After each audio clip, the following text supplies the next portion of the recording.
Welcome to the in front of me Motorola Moto G52, and I'll show you how to turn on or turn off silent mode on this device.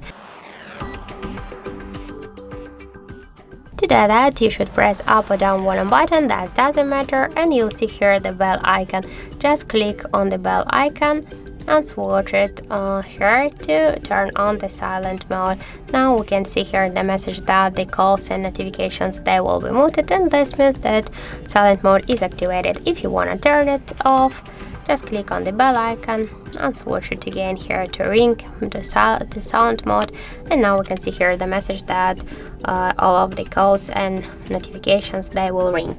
So that's it. Thank you for watching, and if you find this video helpful, don't forget to leave a like, comment and to subscribe our channel.